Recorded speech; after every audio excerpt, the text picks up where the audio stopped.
एरेक्नोफोबिया movie की शुरुआत में हम डॉक्टर जेम्स अथर्टन को देखते हैं, जो बग्स की नई प्रजाति के बारे में रिसर्च करने के लिए साउथ अफ्रीका के जंगलों में पहुंचते हैं। इस दौरान उनकी टीम भी उनके साथ होती है। फिर वो लोग हेलीकॉप्टर से घाटी तक पहुंचते हैं और एक आदिवासी की हेल्प से पैदल ही आगे बढ़ते हैं। इसके बाद वो लोग बड़ी मुश्किलों से उस जगह पर पहुंचते हैं जहाँ पर उन्हें बग्स की ऐसी प्रजाति मिलने वाली थी जिसे आज तक किसी ने नहीं देखा था। फिर वो लोग अपने इक्विपमेंट लगाकर वहाँ चारों तरफ धुआं कर देते हैं, जिससे आसपास मौजूद सारे बग्स गिरने लगते हैं। फिर वो लोग उन सभी बग्स को इकट्ठा कर लेते हैं, लेकिन जब वो लोग वहाँ से निकल रहे होते हैं तभी एक स्पाइडर उनके सामान के अंदर छुप जाता है। इसके बाद हम जेम्स के कैमरामैन जेरी को देखते हैं, जिसे फीवर हो जाता है, इसीलिए वो रेस्ट कर रहा होता है। तभी सामान के साथ आया हुआ स्पाइडर उसके बेड पर पहुँच जाता है और इससे पहले जेरी कुछ समझ पाता या खुद को प्रोटेक्ट कर पाता, वो स्पाइडर उसे काट लेता है, जिससे जेरी वहीं पर मारा जाता है। ये देखकर जेम्स को लगता है कि फीवर आने की वजह से वो मर गया। इसके बाद जेम्स जेरी की डेड बॉडी को सील करके उसकी फैमिली के पास भेजने का फैसला करता है। इस दौरान वो स्पाइडर भी उसके ताबूत में छुप जाता है। अगले सीन में हम देखते हैं कि उस ताबूत को टाउन के एक मुर्दा घर में ले जाया जाता है और जब वहाँ पर उसे खोला जाता है तो हम देखते हैं कि उसकी डेड बॉडी की हालत बहुत ज्यादा खराब हो गई थी और वो पूरी तरह से सूख चुकी है। उसी समय ताबूत के अंदर मौजूद स्पाइडर वहाँ से निकल जाता है, जिसे एक कौवा उठा ले जाता है, लेकिन वो स्पाइडर उसे भी काट लेता है, जिससे वो कौवा भी बहुत ही बुरी तरह मारा जाता है। फिर वो स्पाइडर कौवे के साथ ही एक बारने के पास गिरता है, जहाँ पर रॉस और मॉली की फैमिली मूव हुई होती है। यहाँ पर हमें पता चलता है कि रॉस एक डॉक्टर है और क्योंकि इस टाउन का डॉक्टर रिटायर होने वाला है, इसीलिए ही वो यहाँ पर मूव हुआ है। तभी रॉस के पास उसका बेटा टॉम आता है और एक स्पाइडर के बारे में बताता है, जो उनके बॉक्स के साथ यहाँ पर आ गया होता है। और क्योंकि रॉस और टॉम दोनों ही एरेक्नोफोबिया के शिकार होते हैं, इसीलिए वो दोनों स्पाइडर से बहुत ही ज्यादा डरते हैं। यानी कि एरेक्नोफोबिया होने वाले इंसान को मकड़ियों से डर लगता है।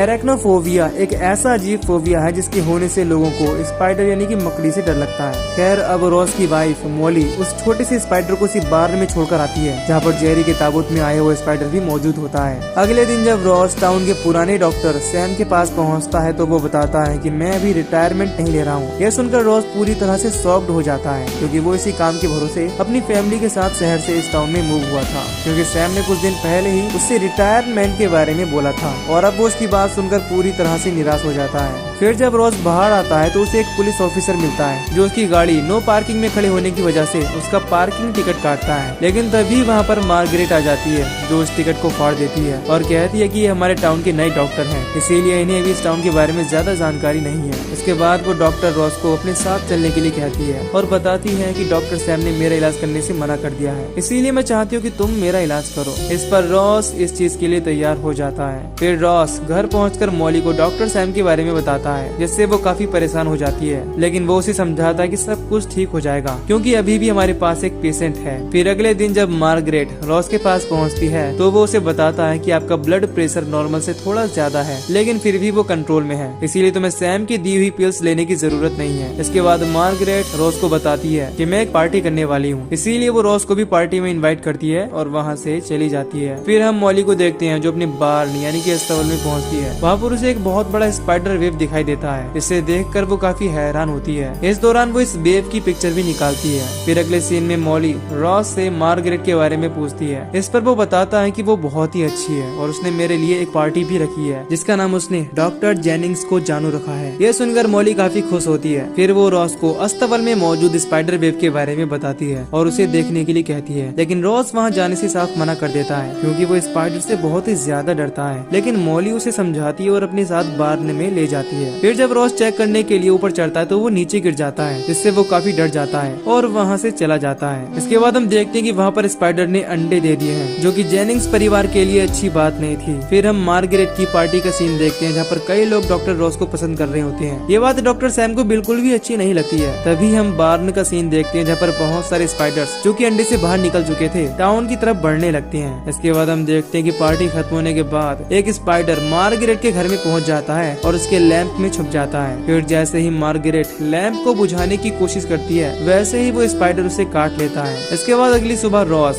मार्गरेट को थैंक्स बोलने के लिए उसके घर पहुंचता है, लेकिन वहां पर उसे मार्गरेट मरी हुई मिलती है। फिर जब पुलिस ऑफिसर वहां पर आता है तो डॉक्टर सैम उसे बताता है कि मार्गरेट को हार्ट अटैक हुआ है। इस बात से वो काफी हैरान होता है, क्योंकि उसने मार्गरेट को खाने के लिए कुछ पिल्स दे रखी थी। ये सुनकर रोज उसे बताता है कि मैंने वो पिल्स उन्हें खाने के लिए मना कर दिया था, क्योंकि मुझे इस चीज की बिल्कुल भी जरूरत नहीं लगी। इस बात से सैम सैम रॉस पर बहुत ही ज्यादा गुस्सा होता है और कहता है कि तुम शहर से आए हुए डॉक्टर हो, इसीलिए तुम्हें लोगों की बिल्कुल भी परवाह नहीं है। मार्गरेट की मौत का जिम्मेदार कोई और नहीं बल्कि तुम ही हो। इसके बाद हम मार्गरेट के फ्यूनरल का सीन देखते हैं, जहाँ पर हेनरी नाम के एक कोच को डॉक्टर रॉस पर पूरा भरोसा होता है, इसीलिए वो उसे अपने जिम में बुलाता है। इस बात से रॉस काफी खुश होता है। फिर वो जिम पहुंचकर वहाँ मौजूद सभी प्लेयर्स को एक एक करके चेक करता है। इसके बाद वो लोग गेम खेल रहे होते हैं, तभी एक स्पाइडर बॉब नाम के एक प्लेयर के हेलमेट में छुप जाता है। फिर जब वो खेल रहा होता है तभी उसे वो स्पाइडर काट लेता है, जिससे वो भी वहीं पर मारा जाता है। ये देखकर वहाँ मौजूद सभी लोग बहुत ज्यादा हैरान हो जाते हैं। इसके बाद डॉक्टर रॉस और मॉली जब घर पहुँचते हैं तो उनके बच्चे बहुत ही ज्यादा दुखी होते हैं, क्योंकि सब लोग रॉस को डॉक्टर डेथ के नाम से बुला रहे होते हैं, यानी कि मौत का डॉक्टर, क्योंकि वो जिसका डॉक्टर बनता है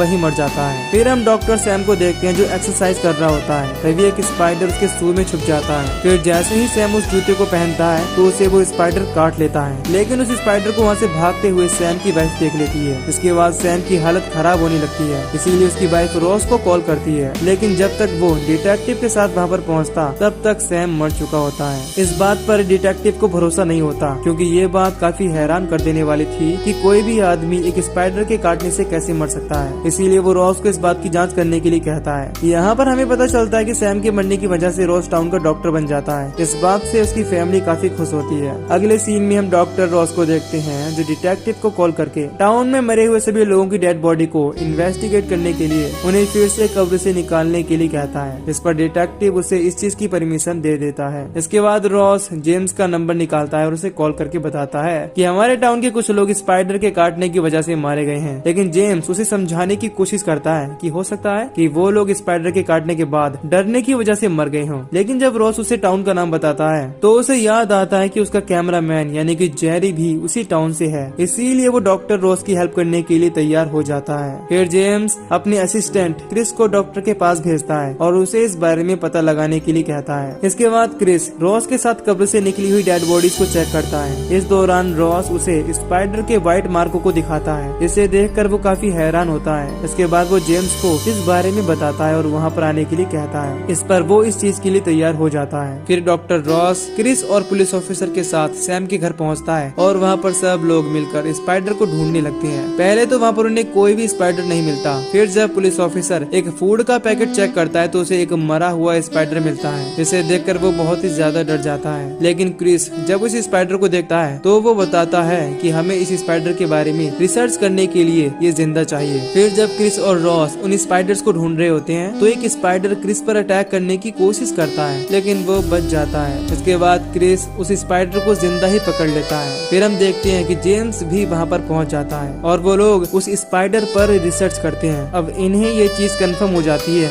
कि ये स्पाइडर एक सोल्जर है और उसी प्रजाति का है जो जेम्स को अफ्रीका के जंगलों में मिली थी। इस बात से जेम्स बहुत ही ज्यादा हैरान होता है, और क्योंकि कोई भी स्पाइडर यानी कि मकड़ी इतने दिनों तक जिंदा नहीं रह सकती, इसीलिए ये बात कंफर्म हो जाती है कि अफ्रीका से आए इस स्पाइडर ने जनरल की तरह काम करके अपना एक घोंसला बना लिया और बहुत सारे सोल्जर स्पाइडर को जन्म दिया, जिन्हें वो जनरल की तरह कंट्रोल करता है। इस दौरान उसने क्वीन भी खुद ही बनाई है, इसीलिए अगर उन्हें टाइम से नहीं रोका गया तो स्पाइडर की संख्या बढ़ती जाएगी और इस टाउन के साथ साथ और भी बहुत से टाउन पूरी तरह से खाली हो जाएंगे। फिर जब जेम्स रॉस की क्लिनिक से जा रहा होता है तो उसकी नजर वहाँ पर लगी हुई फोटोज पर पड़ती है, जिनमें रॉस के बाहर बार्न और वहाँ पर लगे स्पाइडर बेब की भी फोटोज होती हैं। इसे देखकर वो समझ जाता है कि स्पाइडर्स का घोंसला वहीं पर है, इसीलिए वो पुलिस ऑफिसर को इस बार्न में चलने के लिए कहता है। इधर हम रॉस को देखते हैं जो क्रिस के साथ अपने पड़ोसी इर्व के घर पहुँचता है और उसे इस इमरजेंसी के बारे में बताने की कोशिश करता है, लेकिन वो देखता है कि इर्व और उसकी वाइफ दोनों ही मारे जा चुके हैं। इससे रॉस बहुत ही ज्यादा डर जाता है। फिर हम जेम्स को देखते हैं जो बार्न में लगे हुए स्पाइडर वेब को देखकर पुलिस ऑफिसर से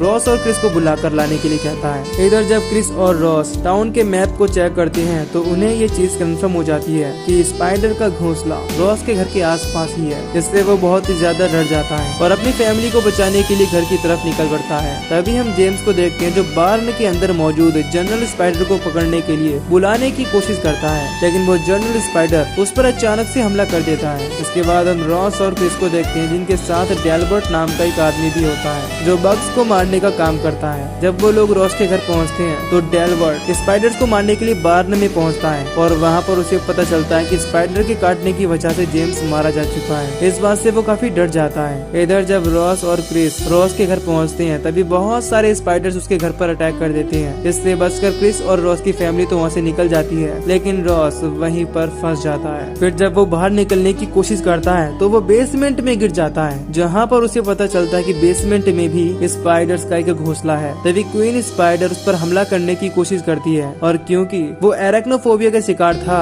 इसीलिए वो बहुत ही ज्यादा डरने लगता है और हेल्प के लिए चिल्लाने लगता है। लेकिन फिर वो अपने डर का और स्पाइडर का सामना करने की कोशिश करता है। तभी क्वीन स्पाइडर उस पर अटैक कर देती है, लेकिन वो उसे बिजली की पावर बोर्ड की तरफ फेंक देता है। इससे क्वीन स्पाइडर बहुत ही बुरी तरह से जलकर मारी जाती है। उसी समय रॉस की नजर वहाँ पर मौजूद स्पाइडर के अंडों पर पड़ती है, इसीलिए वो उन्हें जलाने की कोशिश करता है। तभी अचानक से उसके सामने जर्नल स्पाइडर आ जाता है। इसे देखकर वो बुरी तरह से डर जाता है और वहाँ पर रखे हुए फर्नीचर के नीचे दब जाता है, लेकिन वो किसी तरह से बाहर निकल आता है और उस स्पाइडर को भी जलाने की कोशिश करता है। तभी वो उस पर अटैक करता है और उसे काटने के लिए उसकी तरफ बढ़ता है, लेकिन रॉस उसे जलती हुई आग में फेंक देता है। जिसके बावजूद जर्नल स्पाइडर उस पर अटैक करने की कोशिश करता है, लेकिन वो एक नेल गन से उस पर अटैक कर देता है, जिससे वो जलता हुआ जर्नल स्पाइडर सीधा अंडे पर जाकर चिपक जाता है और उसके साथ साथ अंडा भी जल जाता है। उसी समय वहाँ पर डेलबर्ट पहुँच जाता है, जो रॉस को वहाँ से बाहर निकाल लेता है। इसके बाद रॉस अपनी फैमिली को सही सलामत देखकर काफी खुश होता है। अगले सीन में हम देखते हैं कि रॉस अपनी फैमिली के साथ वापस सैन फ्रांसिस्को चला जाता है और वो इस दौरान वहाँ पर काफी खुश होता है। और इसी के साथ ये मूवी यहीं पर खत्म हो जाती है। तो दोस्तों, अगर आपको इस मूवी की